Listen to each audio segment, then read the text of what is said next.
आप सबको प्रभु यीशु मसीह के जयवंत और सामर्थी नाम में आज का ये दिन मुबारक हो। हम आपका स्वागत करते हैं शुक्रवार की आराधना में, और इस आराधना के दौरान कैलवरी इवेंजेलिकल चर्च की ओर से हम एक ऐसा वचन आपके सामने लेकर आते हैं जिससे कि आपकी आत्मिक उन्नति हो सके। और हमारा भरकस प्रयास होता है कि हम उन विषयों को लेकर चलें जिनके विषय में अभी आप नहीं जानते या आपके सामने उन बातों को कभी रखा नहीं गया, क्योंकि जितना हम जानते हैं उतना ही ज़्यादा परमेश्वर के ज्ञान और उसकी समझ में बढ़ते हैं। जिस प्रकार से बीते समय में आपने बहुत से एपिसोड्स के द्वारा जो है परमेश्वर के अनुग्रह को प्राप्त किया होगा, परमेश्वर के ज्ञान को समझा होगा। राजा सुलेमान ने भी जब परमेश्वर से मांगा तो उसने ज्ञान ही मांगा, क्योंकि ज्ञान के द्वारा हम स्थिर हो सकते हैं। आज का जो विषय है मेरे प्रिय भाई बहनों बहुत इम्पॉर्टेंट है, और ये विषय जो है जिस विषय पे मैं बात कर रहा हूँ वो है रिबेलियन स्पिरिट। रिबेलियन स्पिरिट के विषय में जो है शायद आपने कम सुना होगा, लेकिन अगर सुना है तो हम आज उसके विषय में विस्तार से बात करेंगे। रिबेलियन स्पिरिट को जो उसके जो हिंदी उसका जो मतलब है वो है विरोध की आत्मा। रिबेलियन स्पिरिट अर्थात विरोध की आत्मा, विरोध जताने वाली आत्मा। और दूसरे हिंदी के में और दूसरे जो शब्दों का इस्तेमाल है, बलवा करने वाली आत्मा और अनाज्ञाकारिता की आत्मा और कहना ना मानने वाली आत्मा, वचन पर ना चलने वाली आत्मा और वचन का विरोध करने वाली आत्मा, परमेश्वर की बातों का विरोध करने वाली आत्मा। तो ये एक आत्मा है जो हमारे अंदर जो है झूठ को उत्पन्न करती है, अर्थात विरोध को उत्पन्न करती है। क्योंकि हम जानते हैं कि परमेश्वर ने हमसे वायदा किया था कि जब वह सत्य का आत्मा आएगा तो वो मेरी बातों में से लेकर तुम्हें समझाएगा, अर्थात सत्य की बातों पर हमारा मन केंद्रित करेगा। इसी प्रकार से शैतान की भी आत्माएं होती हैं जो हमारे अंदर विरोध को उत्पन्न करती हैं, जो हमारे अंदर जो है अनाज्ञाकारिता को उत्पन्न करती हैं, और जिसके कारण जो है परमेश्वर के वचन का विरोध करते हैं। हम उस वचनों पर नहीं चलते, उनको फॉलो नहीं करते हैं।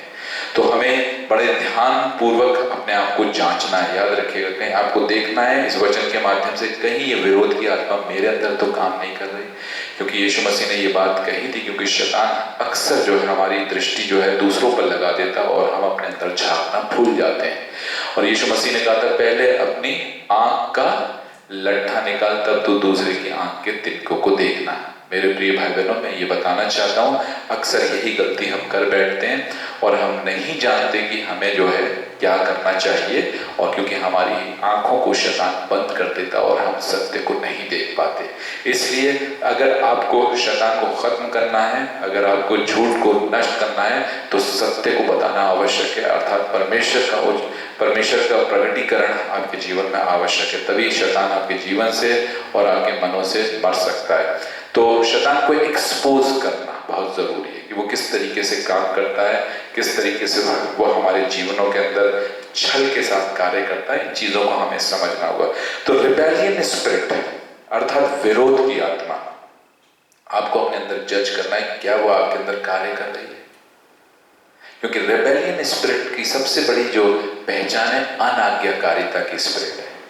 वो मुंह से तो प्रभु प्रभु करेगी, लेकिन एक्शन से वो आपको भटकाएगी। सबसे इंपॉर्टेंट चीज यही है, क्योंकि हमने देखा है कि अंतिम युग में बाइबल हमें बताती है कि अंतिम युग में इस तरह की चीजें बहुत ज्यादा होंगी, और बहुत सी ऐसी शिक्षाएं हैं जो बाइबल के विरोध में हैं, लेकिन फिर भी हम उन्हें फॉलो करते हैं। फिर भी इसका मतलब है कि अगर कोई भी बात जो परमेश्वर की ओर से ठीक नहीं है और अगर हम उसको फॉलो करते हैं तो हम परमेश्वर का विरोध करते हैं। और ये काम होता है रिबेलियन स्पिरिट का, अर्थात शैतान की उन आत्माओं का जो पृथ्वी पर कार्य कर रही है। क्योंकि जो शैतान है वो अपने आप में जो है रिबेलियन है, वो परमेश्वर का विरोधी है, और इसीलिए वो विरोध का काम करता और परमेश्वर की संतानों को भटकाता है और उनको ऐसी बातों में उनका मन लगाता है जो परमेश्वर के विरोध में है। इसके विषय में यशाया की पुस्तक बहुत अच्छी बात कहती है, और यशाया में जो है परमेश्वर के दास यशाया पे ये बात प्रकट हुई।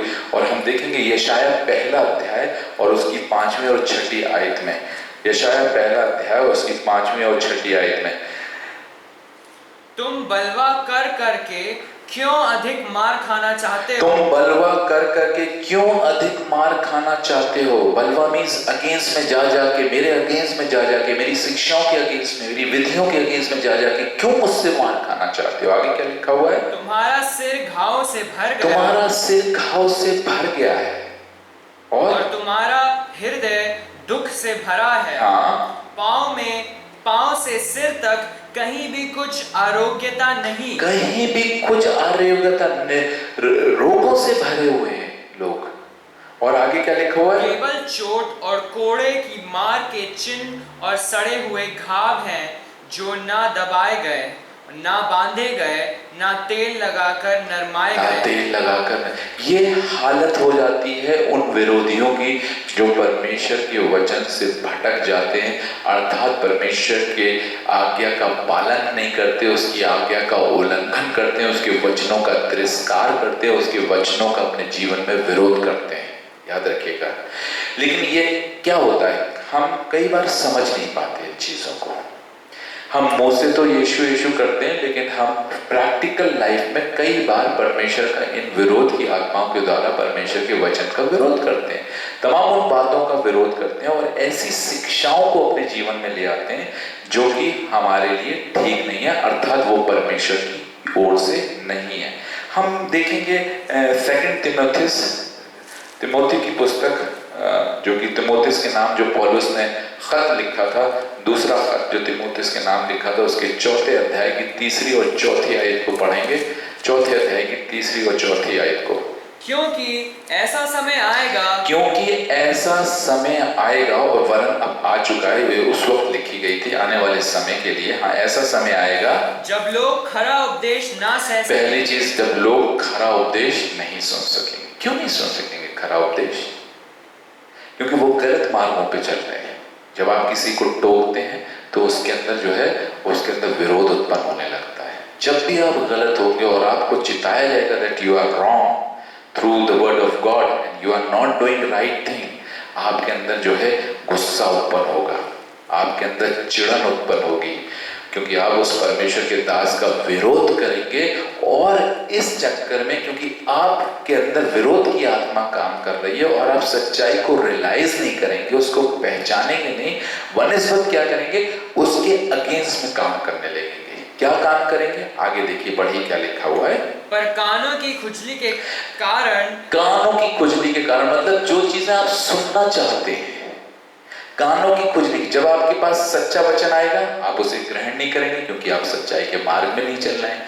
जब वो बातें बताई जाएंगी आप अदबदा के ही उन्हीं बातों को करेंगे, और अपने कानों की खुजली के कारण क्या करेंगे? आगे बढ़िएगा। अपनी अभिलाषाओं के अनुसार, अपनी अभिलाषाओं के अनुसार, जो आप चाहते हैं, जो आपको अच्छा लगता है, उनके अनुसार क्या क्या करेंगे? अपने लिए बहुत से उपदेशक, अपने लिए बहुत से उपदेशक क्या कर लेंगे? बटोर लेंगे, बटोर लेंगे, ढूंढ लेंगे। ऐसे अंतिम युग में ऐसे उपदेशक आएंगे जो गलत शिक्षाओं का प्रचार करेंगे, और आप बजाय खरा वचन सुनने के आप उनके सपोर्टिव हो जाएंगे, आप उनके फेवर में आ जाएंगे और उनकी बातों को सुनेंगे, क्योंकि आप खुद गलत हैं और जो है गलत लोगों के साथ जो है आप मिल जाएंगे, क्योंकि आपके अंदर जो विरोध की आत्मा काम कर रही है वो सच्चाई को ग्रहण करने से आपको रोकेगी। इस बात को याद रखिएगा। हम जब ये कहते हैं कि हाँ मैं परमेश्वर पर विश्वास करता हूं, तो इसका मतलब है हम इस बात से एग्री होते हैं that I am with God, I am with God. मैं परमेश्वर के साथ हूं, मैं परमेश्वर की से सहमत हूं, उसकी बात पे यकीन करता हूं, उसकी बात पे विश्वास करता हूं, और फिर हम उसे फॉलो करते हैं। तो सबसे पहले हम मन में विश्वास करते हैं कि yes it is right, and that is only possible through the spirit of God.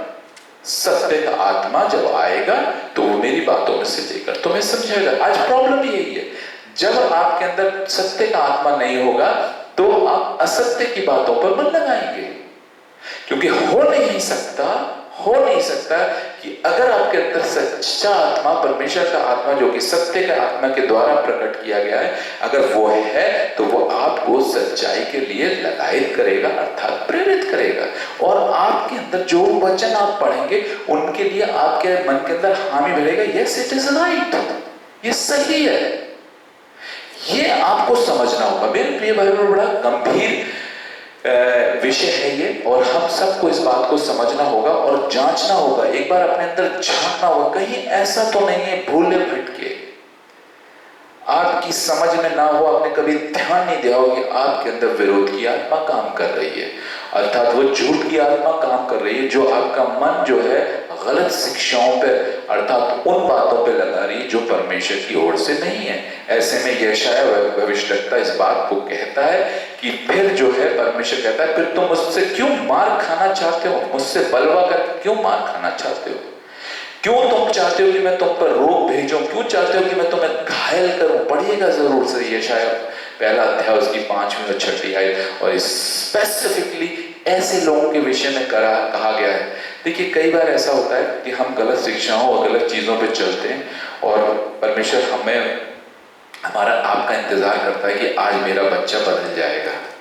जिस प्रकार से वो उड़ाऊ पुत्र के लिए काफी अरसे तक इंतजार करता रहा कि वो रोज ताकता था कि आज मेरा बच्चा, आज मेरी बच्ची जो है लौट आएगा या लौट आएगी, तो ये वचन जो मेरे द्वारा आप तक पहुंच रहा है शायद ये आपके लिए लौटने का कारण बन जाए। मेरे प्रिय भाई बहनों, मैं आपको यकीन दिलाना चाहता हूं, मेरा मकसद यही है कि मैं सच्चाई को प्रकट करूं ताकि शैतान और उस झूठ के पिता का जो है विनाश हो सके।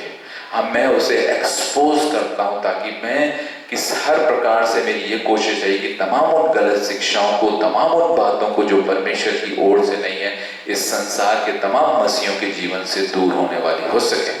इसलिए ये जो फ्राइडे मीटिंग की आराधना है, अर्थात हम यहाँ पे स्पेसिफिक स्ट्रॉन्ग वचन देते हैं जिसके द्वारा आप स्थिर हो सकें। तो मेरे प्रिय भाई बहनों, अंतिम युग में लोग अपने कानों की खुजली के कारण जो है अपने लिए जो है झूठे भविष्यद्वक्ता और प्रचारकों को ढूंढ लेंगे और उनकी बातों पे मन लगाएंगे। बहुत सी चीजें। दूसरी चीज है ये जो बलवे वाली आत्मा है, रिबेलियन स्पिरिट है, विरोध की आत्मा, ये काम कैसे करती है। अब आप इसको समझना पड़ेगा। कुछ चीजें तो मैंने बाइबल से आपको बता दी, मैं ज्यादा, लेकिन मैं आपको समझाना चाहता हूं क्योंकि बाइबल में उस तरीके से समझाया नहीं गया, ये पवित्र आत्मा ही समझाता है।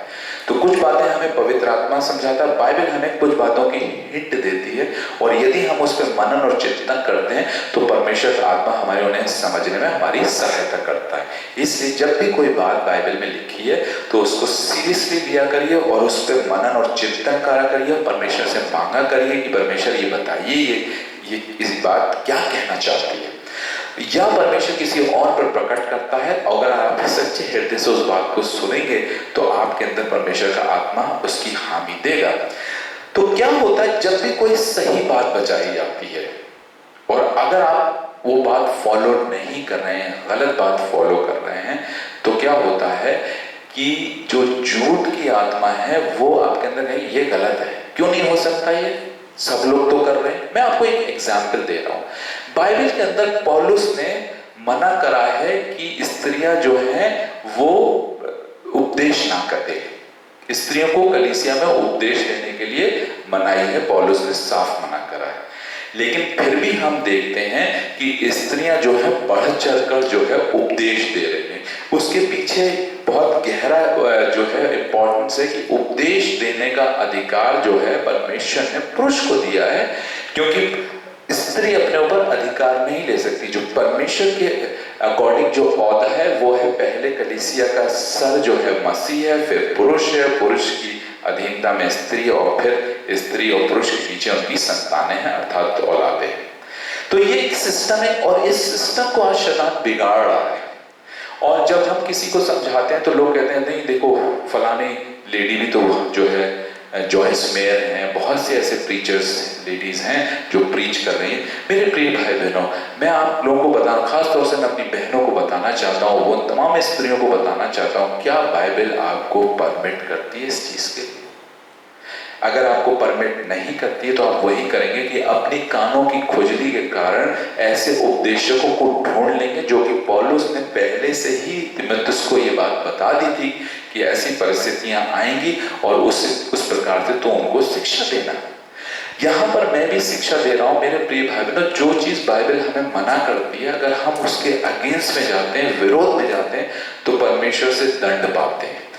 तो क्या होता है, अब दो तरह की आत्माएं होती हैं बलवा, एक होती है सपोर्टिव स्पिरिट्स, गलत चीज का सपोर्ट करने वाली स्पिरिट, वो जो है पीछे से, वो फ्रंट पे नहीं आती। कुछ लोग आपने देखा होगा फ्रंट पे नहीं आते, कुछ लोग जो है लीडर्स फ्रंट पे रहते हैं, उनके पीछे भीड़ चलती है। तो इसी प्रकार से ये स्पिरिट्स भी ऐसी होती हैं जो अपने लीडर को फॉलो करती हैं। लीडर जो है वो विरोध उत्पन्न करता है और ये इसके पीछे पीछे जो है अलग अलग तरीके से विरोध भड़काएंगी, नहीं ये तुम्हें करना चाहिए, इसमें गलत किया है, इसमें बुराई किया है, या उन शिक्षाओं का जो है सपोर्ट करेंगे, ये बिल्कुल सही है। तो उस समय की बात है, उस समय के अनुसार कही गई थी। अब जो है समय बदल गया। मेरे प्रिय भाई बहनों, मैं आपको बताना चाहता हूँ, जब भी कोई ये बात कहे तो याद रखिएगा बाइबल क्या कहती है। बाइबल परमेश्वर आज, कल और युगानुयुग एक सा परमेश्वर है। जितनी भी शिक्षाएं बाइबल में दी गई हैं वो कलीसिया की उन्नति के लिए दी गई हैं और वो हमेशा से एक सी ही रही हैं। शैतान पहले भी भ्रमित करता था और आज भी भ्रमित कर रहा है, और आज भी लोगों को जो है दंड के सिंहासन पर लेकर आता है ताकि वो परीक्षाओं में पढ़कर पाप में पड़े और उन पर जो है दंड आने पाए, उसका भरकस। लेकिन हम, पौलुस कहता है, हम अब शैतान की युक्तियों से अनजान नहीं। मैं भी आपको बताना चाहता हूँ, आप अपने अंदर देखिए, इसको विरोध मत लीजिए, परंतु इन बातों को ग्रहण करके अपने आप को परमेश्वर के वचन के द्वारा शुद्ध करिए। आपका मार्गदर्शक परमेश्वर होना चाहिए, कोई व्यक्ति नहीं है। इसलिए अगर मैं कोई बात आपको बता रहा हूं तो परमेश्वर के वचन से बता रहा हूं, और ये बात आप जानते हैं, ये लिखी हुई, लेकिन हम उसे नजरअंदाज करते हैं।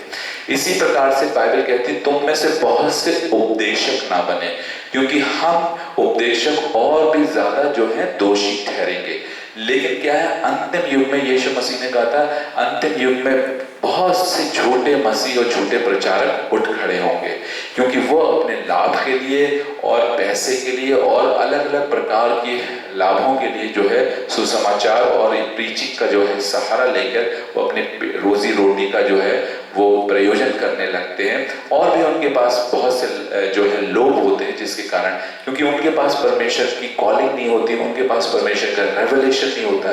मेरे प्रिय भाई बहनों, इस बात को याद रखिए, कोई भी खड़ा हो सकता है, कोई भी खड़ा हो सकता है। वचन तो आप दे सकते हैं, कोई भी दे सकता है। It's not so easy, not too difficult, आप कुछ भी, लेकिन आप वो वचन जब देंगे तो गहराइयों में नहीं जाएंगे कभी भी। इस बात को याद रखिएगा, वचन की गहराइयों में कभी नहीं जाएंगे, क्योंकि वो उनको पता ही नहीं है। और बाइबल साफ कहती है, अंधा अंधे को क्या मार्ग दिखाएगा, दोनों गड्ढे में गिरेंगे। तो इस बातों को याद रखिए, जब बाइबल हमें पहले से आगाह करती है, इस बातों परमेश्वर का वचन आगाह करता है कि अंतिम युग में झूठे मसीह और झूठे प्रचारक उठ खड़े होंगे, तो हमें बहुत सावधान रहना है। और शिक्षाएं जो हमें वचन लोग देते हैं उनको कंपेयर करना है बाइबल से, क्या वो सही है या गलत है। एक स्त्री जो है उसके लिए वो जो है परमेश्वर की स्तुति, महिमा, प्रेज एंड वर्शिप कर सकती है, वो स्त्रियों में जो है परमेश्वर के सुसमाचार को बांट सकती है, और लेकिन उपदेश नहीं दे सकती। उपदेश देने को पौलुस से मना करता है, क्योंकि परमेश्वर ने ऐसा कहा है। जैसे स्त्रियों को बोला है कि कलीसिया में अपने सर को ढक कर रखे स्वर्गदूतों के कारण। बहुत गहरी चीज की, वहां पे स्वर्गदूतों की प्रेजेंस होती है, और स्वर्गदूतों की प्रेजेंस का मतलब है इनडायरेक्टली परमेश्वर की प्रेजेंस होती है। ऐसे टाइम में उनको सर ढांक के रखना है, ताकि उनको अपने सर पर अधिकार ना लें। सर ढांकने से आप अधिकार को नहीं दिखाती हैं, आप ढांक लेती हैं, तो वहां पर जो है बहुत गहरी चीज है। लेकिन हम लोग कभी बाइबल को समझने की कोशिश नहीं करते, ध्यान नहीं देते। और आजकल के जो मॉडर्न जवान हैं, लड़कियां हैं, वो तो इस चीज को बिल्कुल फॉलो नहीं करती, क्योंकि वो सोचती है ये तो पुरानी तकियानूसी बात है। लेकिन बाइबल की बातें कभी भी पुरानी नहीं हो सकती। अगर परमेश्वर का वचन किस कोई बात हमें कहता है तो हमें मानना बहुत जरूरी है। इस बात को आप याद रखिएगा। और अगर ऐसा नहीं करते तो इसका मतलब है कि आपके अंदर रिबेलियन स्पिरिट जो है वो काम कर रही है। प्रोवर्ब्स 17:11 को हम पढ़ेंगे। नीति वचन 17:11 बहुत ही सुंदर वचन है, और लेकिन बहुत ही साथ बहुत ही खतरनाक वचन भी है। सुंदर इस विषय में है कि इससे एक शिक्षा मिल रही है, खतरनाक इस विषय में कि यदि आप इसे नहीं मानते तो परमेश्वर का दंड आप पर आ सकता है, और निश्चित रूप से आएगा जब परमेश्वर आपकी बर्दाश्त करने की शक्ति खत्म हो जाएगी। पढ़िए क्या लिखा हुआ है 11वीं आयत 17:11। बुरा व्यक्ति दंगे की दंगे ही का यत्न करता है। बुरा व्यक्ति दंगे का ही, या दंगा पे इंग्लिश जब ट्रांसलेशन देखेंगे तो वहां पे लिखा है रेबेलियन, वो रेबेल करता है, ही रेबेल अगेंस्ट गॉड। बुरा व्यक्ति हमेशा परमेश्वर के विरोध में जाएगा, तमाम उन बातों को करेगा जिसकी परमेश्वर ने हमें जिसके लिए करने को मना कर रखा है। तो और आगे क्या लिखा हुआ है, ऐसा करने वाले लोगों के साथ क्या होगा, क्या लिखा, ये it is little dangerous, now be careful and listen. हाँ, इसीलिए उसके पास क्रूर दूत भेजा जाता है, इसीलिए उसके पास क्रूर दूत भेजा जाता है, परेशान करने वाला दूत भेजा जाता है, विपत्ति डालने वाला दूत भेजा जाता है, परेशानी उत्पन्न करने वाला दूत भेजा जाता है। इस बात को अपनी बाइबल में अंडरलाइन करिएगा और पढ़िएगा, मनन करिएगा जो बातें मैं आज आपको बताता हूँ। प्रोवर्ब्स 17:11। ऐसे रेबेलियन लोग जो परमेश्वर की शिक्षाओं का विरोध करते हैं, परमेश्वर की आज्ञाओं का विरोध करते हैं, उसे फॉलो नहीं करते, उनके पास परमेश्वर कहता है ऐसे लोगों के पास क्रूर दूत भेजा जाएगा जो उनके साथ बड़ी क्रूरता के साथ पेश आएगा। इस बात को याद रखिएगा, परमेश्वर का वचन जो है अच्छा भी है लेकिन बहुत भयानक भी है अगर हम उसके विपरीत चाहते हैं।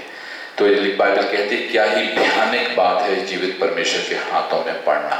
तो एक जगह हम देखते हैं कि परमेश्वर हमारे लिए बहुत ही प्यारा है, बहुत ही अच्छा है, लेकिन सेम टाइम अगर हम उसके विरोध में जाते हैं, अगर हम उसके अगेंस्ट रेबेलियन स्पिरिट का काम करते हैं, विरोध का काम करते हैं, तो उसकी क्रूरता भी जो है हमारे सामने, उसका क्रोध भी जो है वो भड़कता है, जो कि हमारे लिए बहुत ही खतरनाक साबित हो सकता है।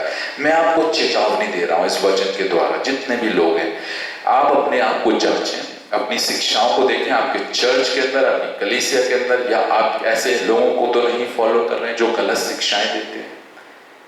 आपको बाइबल से कंपेयर करना पड़ेगा हर चीज को, देखिए कहीं ये बाइबल के अकॉर्डिंग है या नहीं है, तब जाके उन चीजों को फॉलो करो। क्योंकि बाइबल साफ कहती है कि अंतिम युग में जो है झूठे भविष्यद्वक्ता और झूठी, ये यीशु मसीह के स्वयं के शब्द है।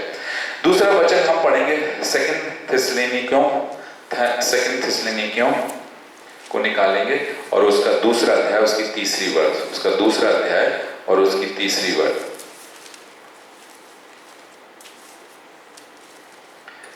दूसरा अध्याय तीसरी, 2 थिस्सलुनीकियों दूसरा अध्याय तीसरी वर्ष। किसी रीति से किसी के धोखे में ना किसी रीति से किसी के धोखे में ना आना। मेरे को भी जांचिए, मैं यहाँ से खड़े होकर कहता हूँ मेरे को भी जांचिए, जो बातें मैं बता रहा हूँ क्या मैं बाइबल से बता रहा हूँ या नहीं। मैं अपने लिए भी कह रहा हूँ, अगर मैं दूसरे के लिए भी कह रहा हूँ तो मैं अपने लिए भी कह रहा हूँ। मुझे भी देखिए, अगर मैं सही नहीं हूं तो परमेश्वर मुझे डांटे, लेकिन अगर मैं सही हूं तो परमेश्वर आपको डांटेगा। इस बात को याद रखिएगा।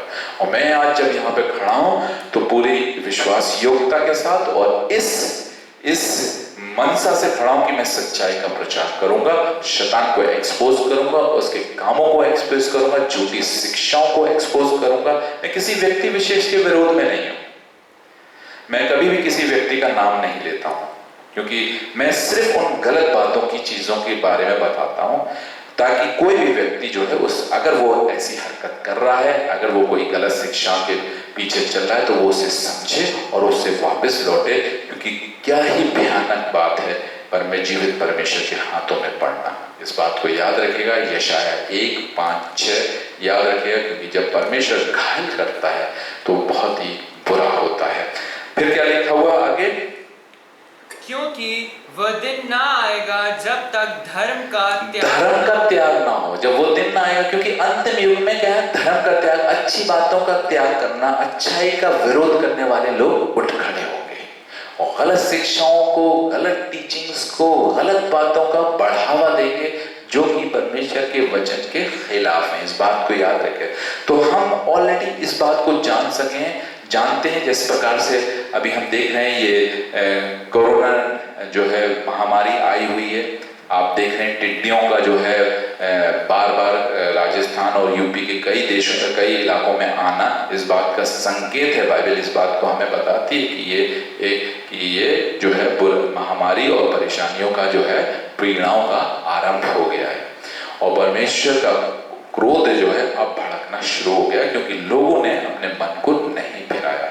आज भी आपके पास मौका है, आज भी आपके पास समय है कि समय रहते प्रभु यीशु मसीह के आगमन से पहले अपने आप को तैयार करिए, क्योंकि उसके बाद भारी कलेश आना है जिसके अंदर कोई मौका आपको नहीं मिलेगा वापस लौटने का।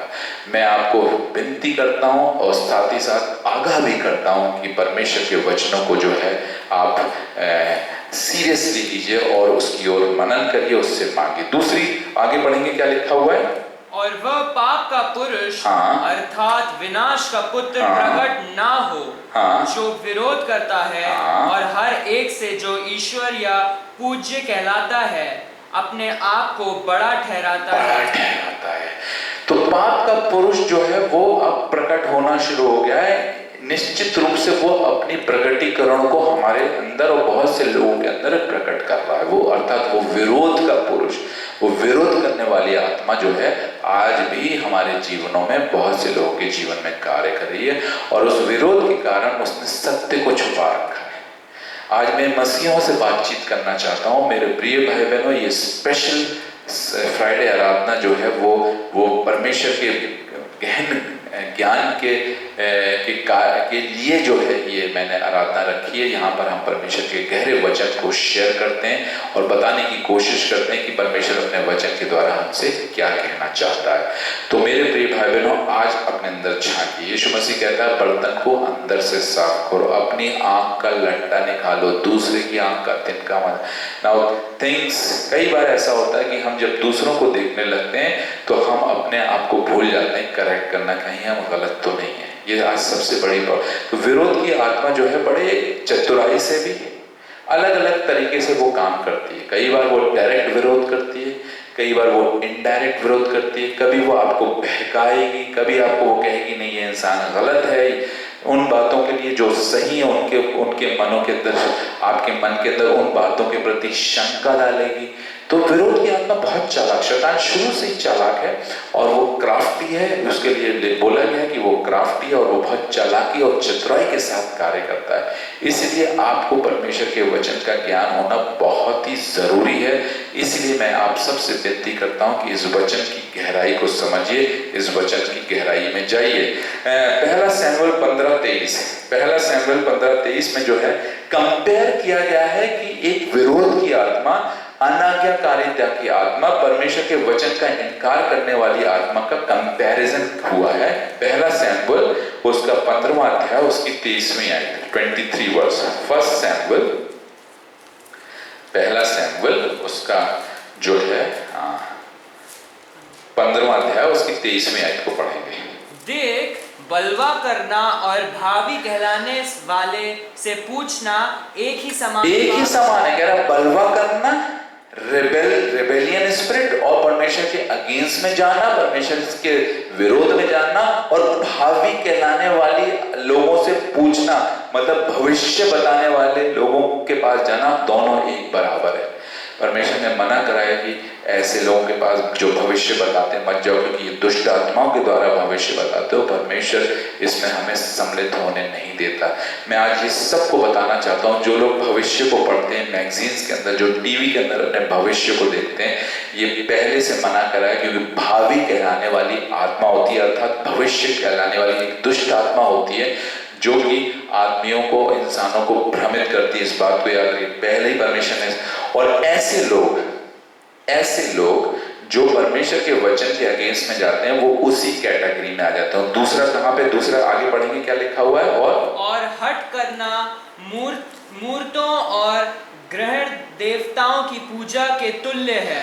और हट करना, हटीलापन, डिनाई करना और विरोध करना, हट करना, नहीं मैं नहीं मानूंगा, ये बात सही नहीं है। तो परमेश्वर ऐसे लोगों को किससे कंपेयर कर रहा है? जो कि मूर्ति पूजा करते हैं। अब ध्यान दीजिएगा। और दूसरा क्या है? मूर्ति पूजा करते हैं और ग्रह देवताओं की जो है पूजा करते हैं। घरों के अंदर जो देवी देवताएं होते हैं उनकी पूजा करते हैं। ये उसके बराबर है। अब आप कहेंगे कि साहब हम तो मूर्ति पूजा नहीं करते, लेकिन मेरे प्रिय भाई बहनों, मैं इस बात को बताना चाहता हूँ आपको कि परमेश्वर ने इसका दंड जो है, विरोध का दंड, रेबेल करने का दंड जो है, इन दोनों के इक्वल रखा है। जब वो कहता है कि वो इसके बराबर है, तो it is equivalent to that. इसका जो दंड होगा वही दंड आपको रिबेल करने में, विरोध करने में, परमेश्वर का वचन ना मानने में, उसकी अनाज्ञाकारिता करने में जो है इसका दंड मिलता है। तो अनाज्ञाकारिता का दंड बहुत बड़ा है। लेकिन इससे अगर आप अपोजिट होते हैं, आज्ञाकारी हो जाते हैं, तो परमेश्वर के अनुग्रह को पाते हैं। इसे देखा है, विश्वास करने वाले के लिए सब कुछ हो सकता है। विश्वास करने का मतलब क्या है? परमेश्वर के साथ सहमत होना, एग्री विद गॉड। समटाइम्स हम अपने जीवन में परमेश्वर के वचनों से एग्री नहीं होते, अपने जीवन में बहुत सी बातों में उसका विरोध करते हैं, एंड देन वी से वी बिलीव इन गॉड। यही प्रॉब्लम है। तब हम कहते हैं वी बिलीव इन गॉड, ये रॉन्ग है, ये बिल्कुल गलत है। इसलिए मेरे प्रिय भाई बहनों, हमें इस बात को समझना होगा, इस बात को जानना होगा कि हम कहां चल रहे हैं, किस दिशा में हम जा रहे हैं। ये भी प्रॉब्लम है जब हम वचन का सही तरीके से अनुसरण नहीं करते, वचन को सही तरीके से नहीं समझते, तो हमारे जीवन के अंदर प्रॉब्लम्स जो हैं वो शुरू हो जाती हैं, प्रॉब्लम शुरू हो जाती हैं। इसलिए मैं आपसे आज्ञा करना चाहता हूं, मैं आपको बताना चाहता हूं मेरे प्रिय भाई बहनों, कि आप प्लीज इस बात को समझिए कि आपको आज से ये निर्णय लिए और कहिए अपने मन में कि आज से मैं हर एक वचन को पढ़ूंगा और उन शिक्षाओं को जो परमेश्वर के वचन में है उन्हीं का अनुसरण करूंगा। आप किसी व्यक्ति का अनुसरण नहीं करिए, वो गलत हो सकता है। आप अपने लिए कोई भी जो है हीरो मत बनाइए। बहुत से लोगों के बहुत से जो है हीरो बन गए कि नहीं, मैं आई फॉलो दैट पर्सन। आजकल यूट्यूब पे भी आ रहा है, follow me, follow this church, follow this, and are you following God or are you following somebody else? तो सोच समझ के फॉलो करिए, सोच समझ के देखिए क्या वो परमेश्वर की ओर से है या नहीं। ये बहुत ही जरूरी है और इस बात की हमें आज्ञा मिलती है, लिखा हुआ है, हर एक आत्मा की प्रतीति ना करो, वरन हर एक आत्मा को जांचो और देखो कि क्या वो परमेश्वर की ओर से है या नहीं। या आप कैसे जानेंगे कि इस प्रकार की आत्माएं जो हैं वो परमेश्वर के वचन का विरोध नहीं करते, अर्थात यीशु मसीह का विरोध नहीं करते हैं। और यीशु मसीह क्या है? परमेश्वर का वचन है। लिखा, आदि में वचन था, वचन परमेश्वर के साथ था और यही वचन देहधारी हुआ। और आदि में वचन था, वचन परमेश्वर के साथ था और वचन ही परमेश्वर है। तो इन ऑल अगर आप देखेंगे बारीकी से, it is the word of God who is himself God. इसलिए लिखा, आदि में वचन था, वचन परमेश्वर के साथ था और वचन ही परमेश्वर है। और फिर यही वचन अर्थात परमेश्वर देहधारी हुआ। यूहन्ना की पहली अध्याय में बहुत गहरी चीज लिखी हुई है।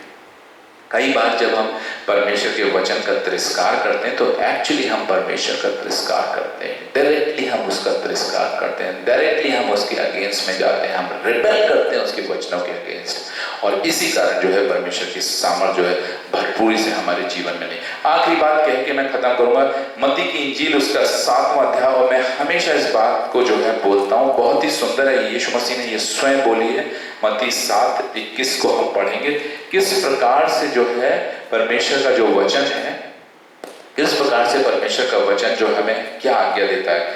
कई बार आप कंफ्यूज होते होंगे कि हम जो प्रभु प्रभु कहते रहते हैं ना, कहते हैं। अब देखिए, आप ये रेबेलियन स्पिरिट क्या है, मुंह से तो आपको बोलवाएगी praise the Lord, hallelujah, glory to Jesus, but in action ये आपको भ्रमित करेगी। यही चीज जो है भजन मैथ्यू 7:21 में लिखा हुआ, पढ़िए क्या लिखा हुआ है। जो मुझसे हे प्रभु कहता है, उनमें से हर एक स्वर्ग के राज में प्रवेश, उसमें से हर एक स्वर्ग के राज में प्रवेश नहीं करेगा। ना यहाँ पर रेबेलियन स्पिरिट करती क्या है, अब यहाँ पर गहराई से समझना पड़ेगा इस वर्ड्स को। वो मुंह से तो कंफ्यूज करवाएंगे, सबको कंफ्यूज करवा देंगे, बिकॉज आते हैं बोलेंगे praise the Lord, hallelujah, glory to Jesus. आज आपने देखा होगा ये बहुत ज्यादा रेलेवेंट हो गया। हर व्यक्ति अब शुरू करने से पहले प्रेज द लॉर्ड, हालेलुया, यीशु की स्तुति हो। सेम डायलॉग यीशु मसीह ने पहले इस बाइबल में बोल दिए हैं। क्या बोला है? जो मुझसे हे प्रभु कहता है, वो उनमें से हर एक स्वर्ग के राज में प्रवेश ना करेगा, परंतु कौन? पढ़िए, परंतु वही जो मेरे स्वर्ग पिता की इच्छा पर चलता है। परंतु वही जो मेरे स्वर्गीय पिता की इच्छा पर चलता है। That is very important. What are you following? What are you practicing? तो परमेश्वर की महिमा करवाती है, जय जयकार बुलवाती है, लेकिन एक्शन में ये आपको विपरीत दिशा में ले जाती है। आपको पहचानना होगा। इसीलिए कई लोग कंफ्यूज हो जाते हैं, क्योंकि वो इंसान की बातों पर आ जाते हैं, उनके एक्शन पे नहीं देखते कि वो उनके जीवन, इसलिए लिखा है यीशु मसीह ने पेड़ अपने फल से पहचाना जाता है। आगे हम देखेंगे क्या लिखा 22वें वर्ष में, उस दिन बहुत से लोग मुझसे कहेंगे, हे प्रभु क्या हमने तेरे नाम से भविष्यवाणी नहीं की और तेरे नाम से दुष्ट आत्माओं को नहीं निकाला और तेरे नाम से बहुत से आश्चर्य काम now that is very serious and very important. Even Jesus Christ is telling this, क्या हमने तेरे नाम से दुष्ट आत्माओं को नहीं निकाला? क्या हमने तेरे नाम से भविष्यवाणी नहीं करी? क्या हमने तेरे नाम से जो है तेरे नाम से आश्चर्य काम नहीं करे, miraculous work नहीं करे? वो कहेंगे। Now what Jesus is saying, now listen carefully. What he's saying, please read it. पढ़िए मेहरबानी से। हे प्रभु क्या हमने तेरे नाम से भविष्यवाणी नहीं की और तेरे नाम से दुष्ट आत्माएं नहीं निकाली और तेरे नाम से बहुत से आश्चर्य कर्म नहीं किए? तब मैं उनसे खुलकर कह दूंगा, मैंने तुमको कभी नहीं जाना। और फिर आगे क्या कहता है? हे कुकर्म करने वालों मेरे पास से चले जाओ। Now this is very deep. This is very deep and very strong words. आपने बहुत बार पढ़ा होगा, लेकिन कभी भी यहाँ पे क्या कह रहा है परमेश्वर? ऐसे बाइबल बताती है कि अंतिम दिनों में ऐसे भविष्यवक्ता, झूठे भविष्यवक्ता उठ खड़े होंगे जो आश्चर्य कर्मों के द्वारा आपको भ्रमित कर देंगे। Now please remember this, there is also a negative power, a demonic power who is also doing miraculous work. Healing is from God also, healing is from demonic powers also. Remember this, ये parallel चलता है। हम मूसा के उसमें देख चुके हैं किस प्रकार से जब मूसा ने सांप लाठी फेंकी, सांप बन गए, तो जो है राजा फिरौन के जो है जादूगरों ने भी वैसा ही करके दिखाया। तो वहां पर हम देखते हैं किस प्रकार से पैरेलल फोर्सेस भी वैसे ही काम करती हैं, लेकिन हम समझते कब है कि झूठे लोगों के साथ झूठी स्पिरिट काम करती है, एंड विद झूठे नाम से। वो आप देखिए झूठे क्यों है? नाम से तो यीशु मसीह बोल रहे हैं, लेकिन कार्यों से उनके अंदर छल है। उनकी जो नीतियां वो छल से भरी हुई हैं, उनके जो एम्स हैं वो छल से भरे हुए हैं, बुराई से भरे हुए हैं। इस बात को आप घर पे जरूर पढ़िएगा, इस वर्ष को, क्योंकि ये बहुत ही स्ट्रॉन्ग वर्ड्स है। और इसके साथ मैं आपसे कहना चाहता हूं कि बिल्कुल भी भ्रमित मत होइएगा, क्योंकि आपको इसलिए घूम फिर के बात कहां आती है? कई बार बाइबल में लिखा है कि विश्वासियों की यह निशानी होगी कि वो दुष्ट आत्माओं को निकालेंगे। कई बार बाइबल बड़ी ऐसी सिचुएशन हमारे लिए क्रिएट कर देती जहां पर हमें कंपेयर करना मुश्किल हो जाता। और यहाँ पे कह रहा है कि हमने तेरे नाम से क्या दुष्ट आत्माएं नहीं निकाली? तो वो कहता है मैं तुम्हें जानता नहीं हूं, एक कुकर्म करने वाले लोगों, मैं तुम्हें पहचानता नहीं, मेरे सामने से दूर हटो। Now this is very important. जब आपकी मंशा ही झूठी है और आप एक झूठ को लेकर आगे बढ़ रहे हैं और परमेश्वर की सेवा को, परमेश्वर के कार्य को लेकर आगे नहीं बढ़ रहे हैं, आपका टारगेट ही डिफरेंट है, आप शायद वो काम अपने लिए कर रहे हैं, अपनी जीविका के लिए कर रहे हैं, तब ऐसे में जो कुछ भी करते हैं वो आप परमेश्वर को ग्रहण योग्य। इसीलिए यीशु मसीह साफ कहता है कि अपने काम दिखाने के लिए मत करो, और ऐसा करने से आपका जो प्रतिफल है वो आप परमेश्वर की ओर से कभी भी आपको नहीं मिलेगा। जो कुछ भी आप कर रहे हो वो इस संसार से आपको मिल जाएगा, बस वो वहीं तक सीमित होगा। So there is lot of confusion. तो घूम फिर के हमें बहुत बारीकी से जांचना है अपनी मार्गों को। क्या हम सही दृष्टिकोण से परमेश्वर, किसी स्वार्थ से तो परमेश्वर के पीछे नहीं चल रहे, किसी स्वार्थ के कारण तो परमेश्वर की सेवा नहीं कर रहे, अपने आप को प्रोजेक्ट करने के लिए तो परमेश्वर की सेवा नहीं कर रहे, अपने आप की वाहवाही लूटने के लिए तो परमेश्वर का कार्य नहीं कर रहे।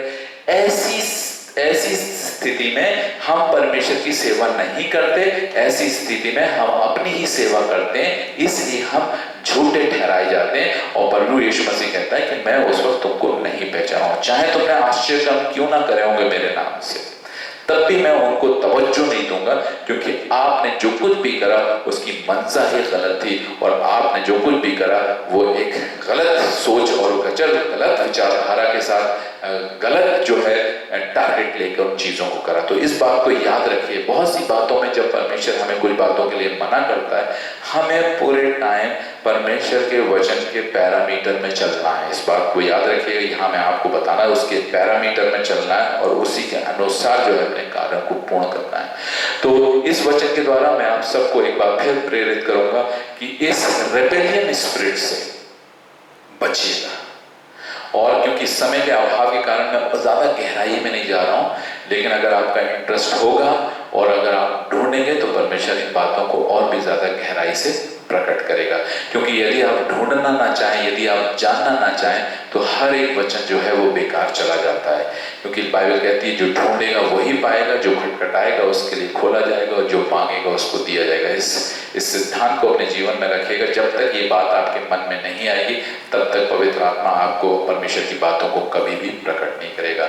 इसी के साथ हम आज के इस आराधना को समाप्त करते हैं और आपसे विनती करते हैं इस वचन को जरूर देखिएगा, और अगर आप इस वचन के द्वारा प्रभावित होते हैं तो इस वचन को दूसरों तक पहुंचाइएगा। और YouTube में जो कैलवरी इवेंजेलिकल चर्च नाम से जो चैनल है उसमें हम विनती करेंगे कि आप उसे सब्सक्राइब करिए, उसको लाइक करिए और उसको दूसरों तक पहुंचाइए। अगर ये वाकई आपको आत्मा में लगता है कि मैंने जो कुछ भी बोला सही है, वरना आप अगर मुझे गलत समझते हैं तो आपकी पूरी स्वतंत्रता है, आप जो चाहें करिए। लेकिन मैं फिर मुझे ये बात कहना चाहूँगा कि मैं वाकई सच्चाई से परमेश्वर की सेवकाई को कर रहा हूँ, और बिना स्वार्थ के, बिना किसी लालच के मैं परमेश्वर की सेवा कर रहा हूँ, इसलिए कि मैं जो चाहता हूँ कि जो कुछ भी मैंने पाया है हर एक इंसान उसको पाने वाला हो सके। आप सबको प्रभु यीशु मसीह में उसके मधुर नाम में आज की शाम एक बार फिर मुबारक हो। प्रभु आप पर अनुग्रह करे, आपको बुद्धि और समझ और ज्ञान से परिपूर्ण करे। प्रभु यीशु मसीह में आप सबको जय मसीह।